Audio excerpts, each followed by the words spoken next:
Welcome to Legal Toolkit, bringing you the latest legal trends and business initiatives to help you manage your law firm. With your host, Jared Correia. You're listening to Legal Talk Network. Hey, welcome to a new episode of the Legal Toolkit here on Legal Talk Network. If you were looking for the Winter Soldier, I think he's still hanging out in Wakanda, maybe. If you're a returning listener, welcome back. If you're a first-time listener, hopefully you will become a long-time listener. On my 117th episode, I'll say that better. And if you're a Christian shepherd, why did you have to go and shoot JR? As always, I'm your host, Jared Correia, and in addition to casting this pod, I am the founder and CEO of Red Cave Law Firm Consulting, which offers subscription-based law practice management consulting and technology services for law firms and bar associations. Check us out at redcavelegal.com to learn more. That's redcavelegal.com. You can also listen to my other podcast, The Lobby List, a family travel podcast I host with my wife, Jessica, on iTunes. Rate us and comment. And yes, before you ask, I do have a family that puts up with me. Thank you very much.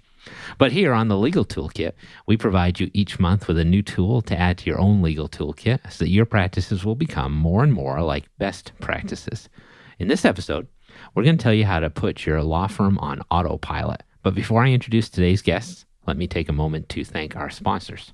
First, Answer One is a leading virtual receptionist and answering services provider for lawyers. You can find out more by giving them a call at 800-ANSWER1 or online at www.answer1.com. That's www.answer1.com. Scorpion crushes the standard for law firm online marketing with proven campaign strategies to get attorneys better cases from the internet. Partner with Scorpion to get an award-winning website and ROI positive marketing programs today. Visit scorpionlegal.com/podcast. Finally, we would like to thank our sponsor, Thomson Reuters Firm Central, cloud-based legal practice management that streamlines your day and automates non-billable administrative tasks so you can accomplish more with less. Hey, how about that? Automation. We're going to talk a little bit about that today as well. So let me introduce my guest today, who is none other than Ernie the Attorney, whose given name is Ernie Svenson. Ernie is, wait for it, you may have guessed, an attorney. And Ernie helps other small firm lawyers to leverage technology to boost profits, cut overhead, and outmatch big firm lawyers. I like this already. In 2016, after Hurricane Katrina struck New Orleans, where he lives, Ernie gave up his partnership at a 50-attorney law firm to open a paperless solo law practice. Since then, he's become something of a paperless guru. If you go to his website, you'll be able to see him wearing very comfortable-looking Hawaiian shirts, making you feel very jealous and generally looking like a pimp. Ernie the Attorney, welcome back to the show. Thank you, Jared. It's great to be here. It's great to talk with you as always. Yes, this is always fun. We should do this like on a weekly basis, but totally. Our schedules don't allow. So let me jump right into it. I got some questions for you. We're talking about how law firms can set their practices to autopilot. So can you tell me what that means to you? Is this like a Ron Popeil, set it and forget it type of thing, or is this something different? Well, I mean, autopilot I use as a metaphor, but metaphors are powerful tools to help people quickly understand something. And to me, I think what autopilot means is you, the lawyer, you, this busy, smart lawyer who's trying to manage your practice, set things up so that you do only the things that you are really good at. Number two, that you really love doing. So you do that by deciding, what you're good at, which requires a law license, and then which things that require a law license that you're good at but don't want to do. And then you create a plan to automate or delegate everything else. That's what I'm talking about. I love that. That sounds good. Not doing stuff. I think people are into that. So I talk about this a lot as well, and I like how you focus on it. Like, I think it's very hard for small business persons, lawyers included, to set goals. And it's hard to achieve goals if you don't set them. And you just talked about that, like making some decisions at the outset. So how do you help people to make those decisions that will lead them to achieving goals, such as putting your law firm on autopilot? Well, I've learned over the years different approaches, mostly a lot of things that didn't work or didn't work as well as I thought they were going to work. And now what I do is I have an online course and I have a membership site, and I work with lawyers on an ongoing basis because that's really what's required. Number one, you have to get them to focus on, well, what do I want my practice to look like?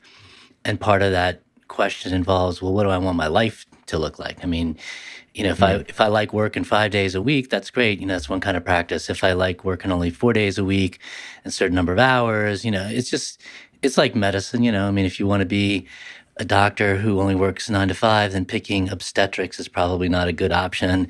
And so you have to think about things like that, which sounds kind of obvious, but I think what happens is you just, get on the freeway of life and the freeway of law practice, and you forget that there were some on-ramps that you could have picked which freeway you would be on. And you need to think about, what do you want your practice to be like? And so we start with that. And then if, people say, okay, well, this is what I want my practice to be like. I'm doing the right kind of thing. I've got the practice area dialed in. Yeah. But then it's a question of what kind of operations, need to happen, what kind of systems need to be in place, what kind of marketing needs to happen. And all of those things are big, thorny questions that involve technology to a large extent. And technology, of course, is always changing. And so you kind of have to focus on the big picture things. And then I try to help them with those things that are changing, or, that don't require them to sort it all out, because there's a lot of information out there. But, if you have to comb through it all yourself, then, good luck. I tried the open heart surgery thing for a while. It did not go well. No. But that was beautiful, like the freeway of life. I really liked what you were saying there. So the accountability is an important thing. And then Totally. if they can get an idea of what they want to do, you can help them at the margins and kind of help them to navigate the changes. Because that's a big thing too, like change management in law firms. Law firms have a hard time moving from one thing to another. And do you find that that's like a constant for the attorneys you work with? Did they have a tough time getting around to change, technology or otherwise? Yeah, I mean, but that's true of humans, okay? So the one big revelation for me, and it shouldn't have been because my father was a psychiatrist, psychoanalyst, is how much psychology affects everything. Like, you can't just say, hey, everybody, here's a great idea. See how great it is? Let's all do it. They're not going to do it. They're busy. People have different, they're paying attention in different ways. They're focused on different things. And so psychology is a big part of it. Like, what is going to keep you motivated? What message is going to resonate? And so you have to think about things. At least I have discovered. I was hoping this wasn't the case, but it is the case that you do have to think about things very deeply if you want to help people. You can't just, to use a New Orleans metaphor, be like on a Mardi Gras float throwing beads off to people and they catch them, the beads being information. Hey, here's some information, catch that. You can't do that, and a lot of people do that. And I used to do that. I used to think, I'll just tell them a bunch of stuff I know that worked for me and that should work for them. And unfortunately, it doesn't work that way. You have to figure out what people need to know and where are they right now, and don't tell them 10 things, just tell them the next thing that they need to know that they can focus on, help them with that, because they've got a full-time practice. They're not as excited about technology as everyone else is, which is probably good for them.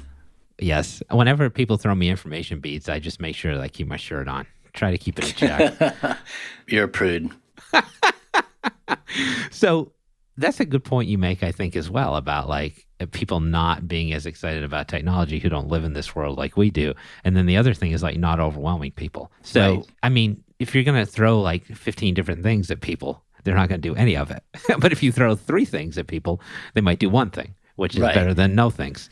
So that's part of the problem, I think, as well, I'm sure, is like trying to effectuate this accountability. Like, what strategies do you use to try to make sure that law firms hold themselves accountable to what they want to do? And then what strategies could lawyers try to use on their own to try to make sure they stay on track? Well, I think first off, if you're going to help people, you need to help them create a plan that they can work from. And this is not super hard, but it does need to be done. Otherwise, you're just standing out there waiting for the information beads to fly off the floats. So you say to them, look, here is a process for taking advantage of all these technologies that we think are beneficial to you. Okay, so in some lawyers, it's like, well, if you've got this kind of practice, well, then these technologies probably don't matter. So right off the bat, let's just focus on the things that you care about. And then let's talk about which ones of those should be implemented first, because one way to do it is just say, oh, well, let's go for the low-hanging fruit. People love that. But the low-hanging fruit might not be a long-term beneficial thing, right? It might be, okay, fine, it's a quick win, but a quick win isn't necessarily going to get you to that goal of you only doing the things you love and having other people do everything else. That doesn't happen by accident. You have to think about that and move towards that very intentionally.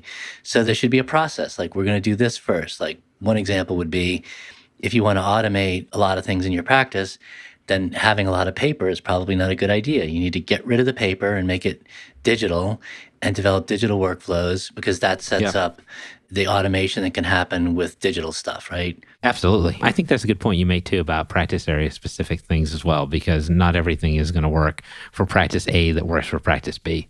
So it's good to have a wide view of this kind of thing.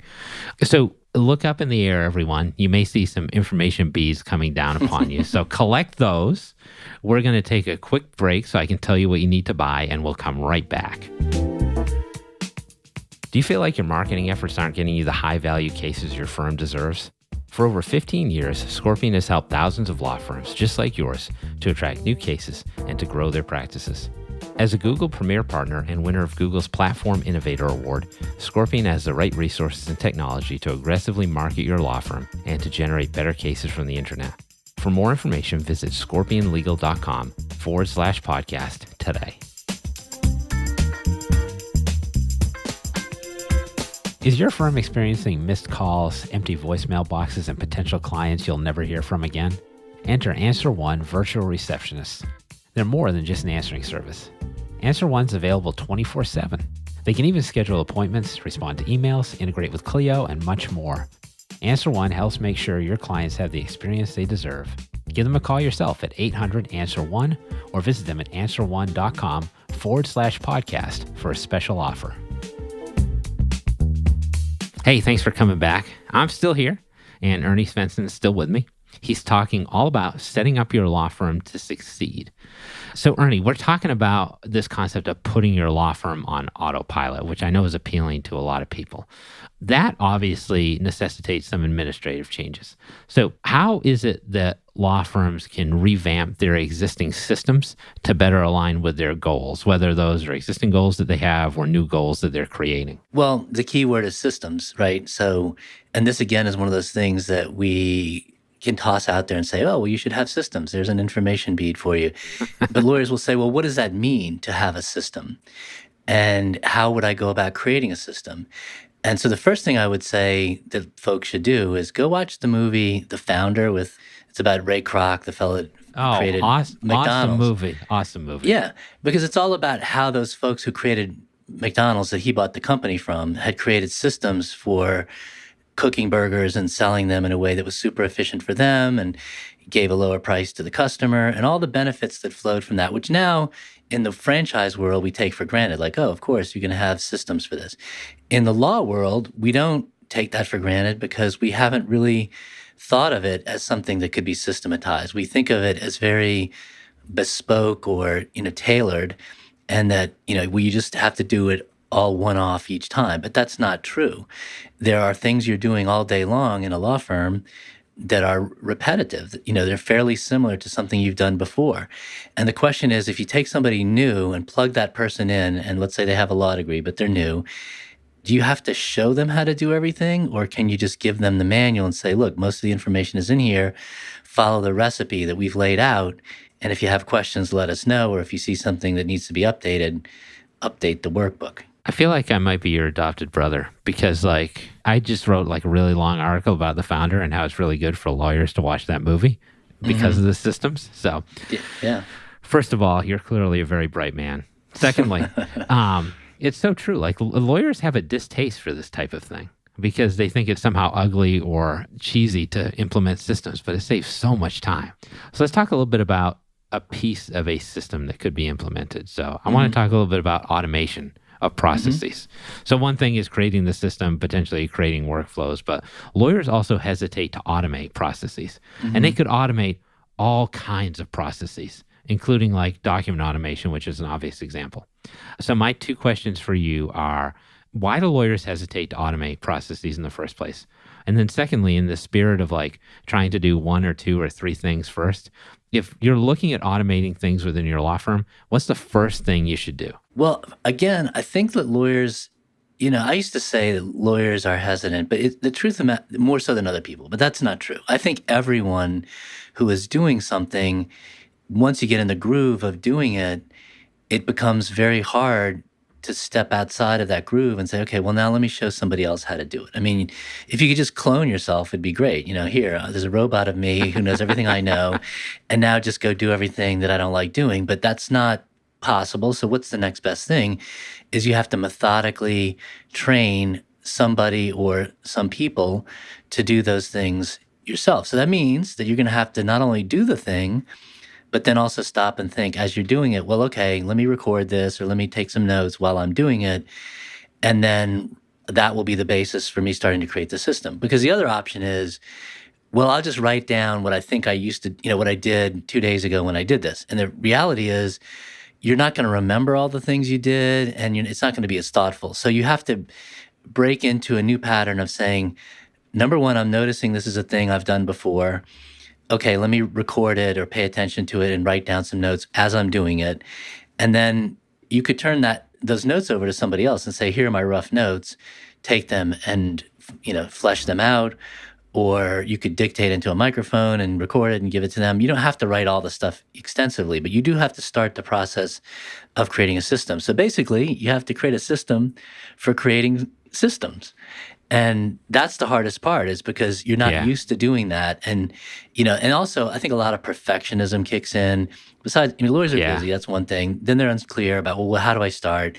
Well, I've just described roughly how that is. And then the other one is, but it has to be perfect. Because if you tell them, and this is what I mean by too many, information beads. If somebody throws out and says, and you should put this online. And they go, okay, so then online is where I need to go. So now you go, where am I going to put it online? Google Docs or Suite Process? And then it breaks down because they don't know how to use those tools. So the solution is write it down with a paper and pencil. You're familiar with that. Keep it simple. Don't make the early stages of anything involve too much technology, because it'll be too hard to do and it'll trip people up. So that's one thing I've discovered. And then, your question about what should you start with? Well, there's two ways to approach it. One is to say, what's the most valuable thing to the firm? Let's go automate that. Or the other solution is, well, what's a thing that we can automate that will help us learn how to automate other things that isn't too big and thorny? So, some people might be able to attack the big one, or some people might have one that's both. I think, the thing to do is before you automate, you should systematize. And the first thing that I think every law firm should systematize is client onboarding and client, when the case is over, what do you do when the case is over? Yep. And there's a lot of things that lawyers aren't doing in those places that they could be doing that involve automation. Like one is collecting feedback, which can be turned into testimonials if the feedback is good. Mm-hmm. That's something that can be totally automated. And first of all, you should be collecting the feedback, and that can be done easily. But most lawyers aren't doing it because they don't know how, and that has to be set up in advance. And that's a thing you do when the case is over, when the client is at their peak moment of happiness. Yep. So there's, things like that. That's pretty good. I like the psychological approach you take to this kind of stuff. So one thing I'd be interested in drawing out a little bit more is like this idea of inertia that you brought up. Like, to me, it doesn't sound like you think hesitation is the issues for lawyers so much as they've always done it that way. And like, there's specific ways that you try to break that cycle within law firms. Well, yes. I mean, when you say with law firms, with people in law firms. So everything has to be done on a one-to-one basis. So like, I learned this lesson when I discovered the eureka, oh my God, paperless is great. I shall just tell my fellow lawyers about it and they shall adopt this. And that wasn't real. That didn't happen. And what I discovered was, and this became my advice to people who would come to me and say, we really want to be paperless. We're going to do this in our firm. Tell us how to proceed. And they'd usually start telling me about some people who were reluctant to adopt it. And I'd say, well, forget them. Pick two people or one or two, a small group of people that are interested in doing this. Build it out with them. When they're smiling and walking around the office, whistling, the other people say, well, why? I said, because it's so easy. Let those other people, let the success stories convince the laggards. If you try to convince everyone at once, you're destined to have, misery or failure or both. Mm-hmm. I like this hypothetical law firm where people are like, Dolores, she's always whistling about being paperless. Mm-hmm. All right. So the last thing I want to talk about in this segment of the podcast is so the purpose of automation, which is great, but it's not to create more work for yourself. So you touched Right. upon this a little bit, but I think we should draw this out also. Like, how is it that law firms can better delegate work even as they're automating what they're doing so that the lawyers can focus more on doing lawyerly things that are high value to clients? First of all, let's be real. I don't care how good you are at technology, if you are good at it, you're going to need help implementing technology in your firm because there's just too much of it out there. It's changing too much and you can't keep up with it all. And you and I know this because we were the people who, knew a lot about technology 10 or 20 years ago. And it was easier to keep up with, and there weren't as many people who knew about it in the legal tech world. But we know that I know when I have a problem about like practice management software, somebody says, Ernie, hey, what's the best practice management software? I say, I do not know. I knew when I picked the stuff that I needed to pick because there was a lot fewer options then, and I picked, and that was it.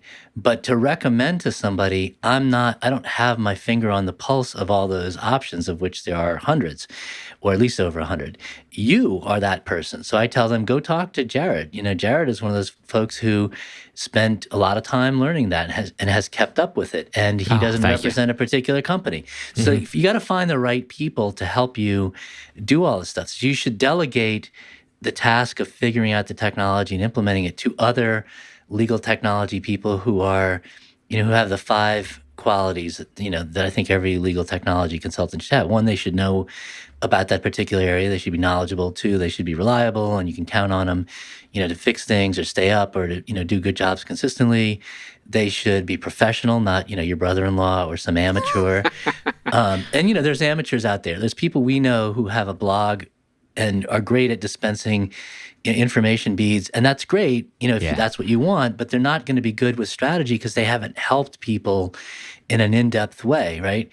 So that's another, criteria. Trustworthy. Are they somebody that's going to recommend something that's best for you, even if it's not in their best interest? Because those are the ones you want. Okay, so now you add those, with those 4, you're down to very few people that I know in the legal tech world. And then you throw in, articulate, able to explain and give you a roadmap and say, here's the system and, here's a process and not just throw you information beads.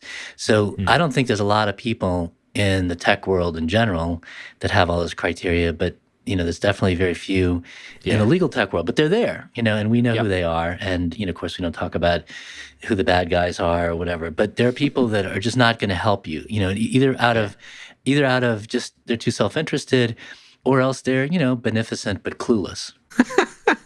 I like that. Okay, so we're going to take a quick break. I'm going to go find my flip phone. You listen to some more words from our sponsors.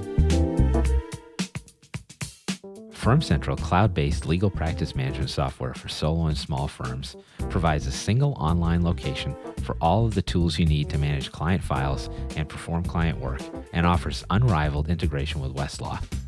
With Firm Central, you can securely store and organize documents and case files, manage time tracking and billables, and collaborate with clients through a secure client portal from anywhere there is an internet connection.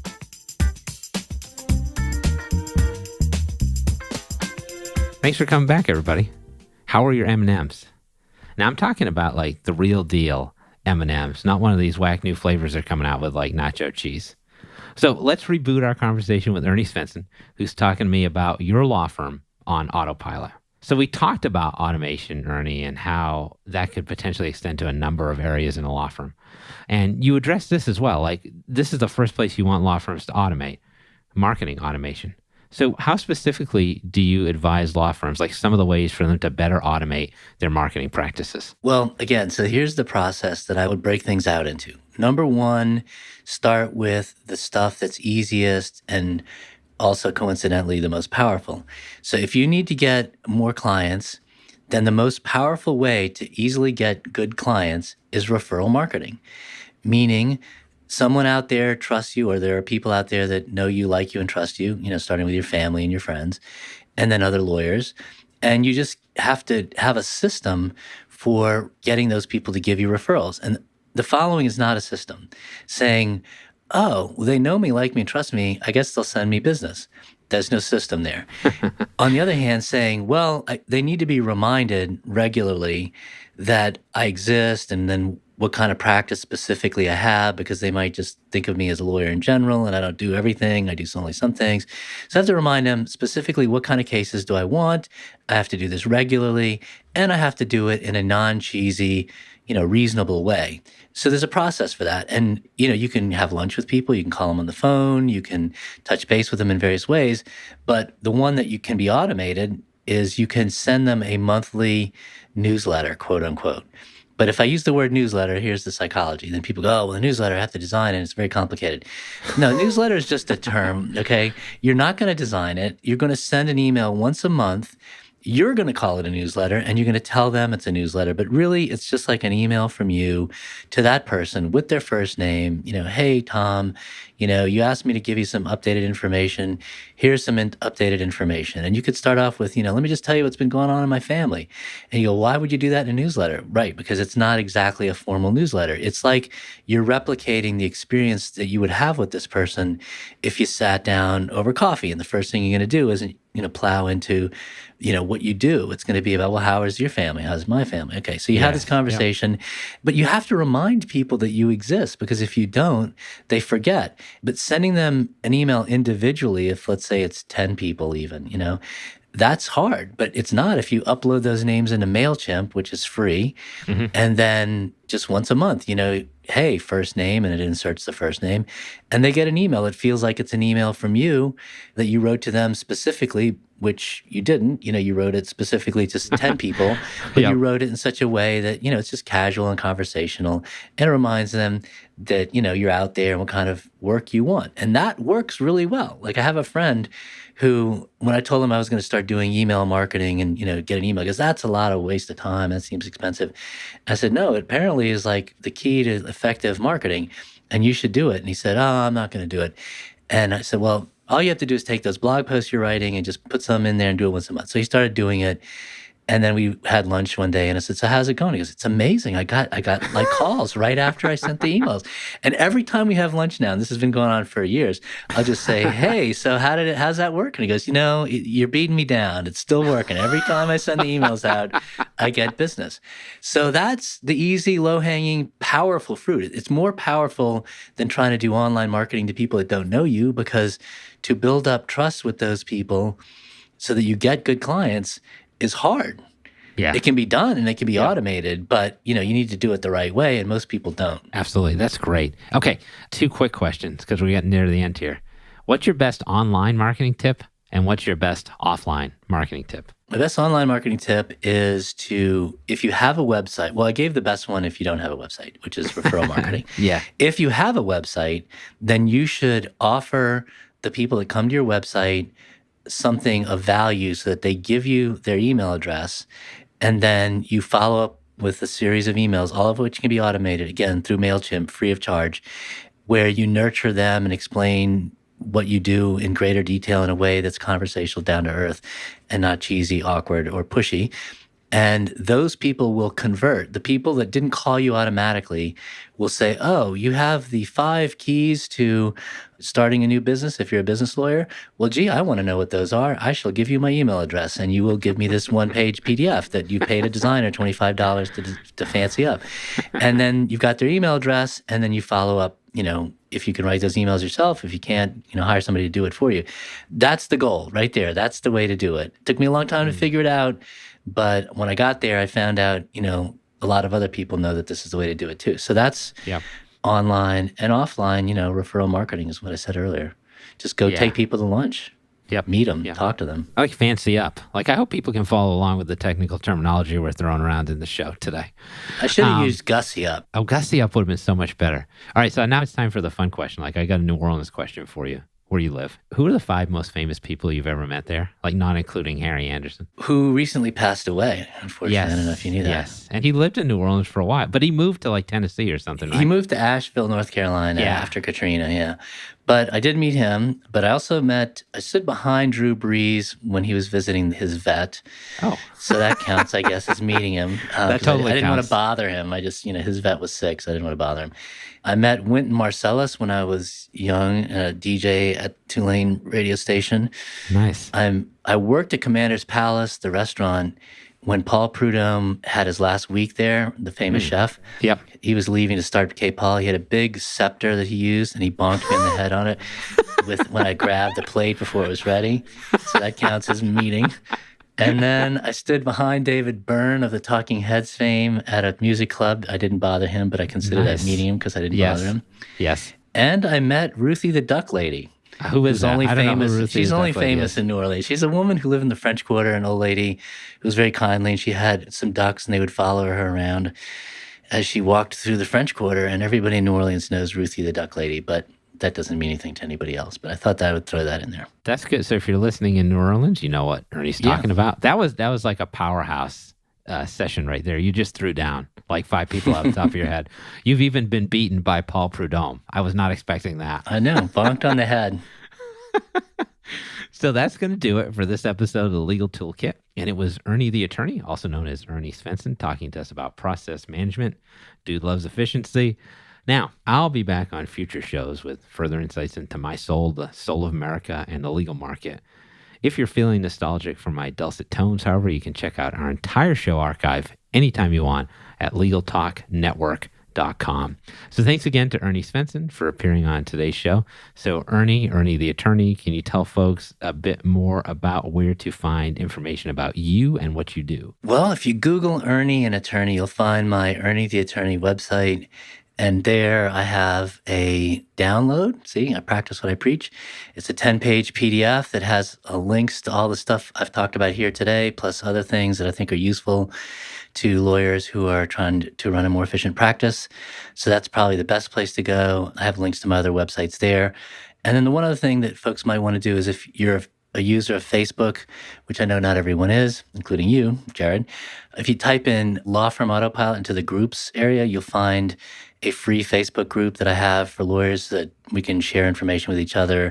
A lot of questions about, like what kind of practice management software am I using? Are you using? What works well for you? Because I think that's another part of the picture is getting insights from other attorneys. So those are the 2 things that I would encourage people to check out. And you've also got the Law Firm Autopilot Slack channel as well, right? Well, that's for folks that are in the Law Firm Copilot membership, the monthly coaching program, which I don't push people into, but if you have a good experience with the other stuff and you want to apply, you can apply and get in there and talk to folks outside of Facebook because Facebook is too overwhelming if you put too many people in there. So we try to, keep it all, neat and tidy and not too gussied up. That's a bad metaphor. No, I like how you put a nice bow on this. So also, folks, consider working with Ernie. He is great. I've known him for years. He definitely knows what he's talking about. And now let's put a wrap on what is maybe the most boring podcast ever that talked about beads in New Orleans. Talk to you all next time. Thanks for listening to Legal Toolkit, produced by the broadcast professionals at Legal Talk Network. Join host Jared Correia for his next podcast covering the current business trends for law firms. If you'd like more information about today's show, please visit LegalTalkNetwork.com. Subscribe via iTunes and RSS. Find Legal Talk Network on Twitter, Facebook, and LinkedIn. Or download the free app from Legal Talk Network in Google Play and iTunes. The views expressed by the participants of this program are their own and do not represent the views of, nor are they endorsed by, Legal Talk Network, its officers, directors, employees, agents, representatives, shareholders, and subsidiaries. None of the content should be considered legal advice. As always, consult a lawyer.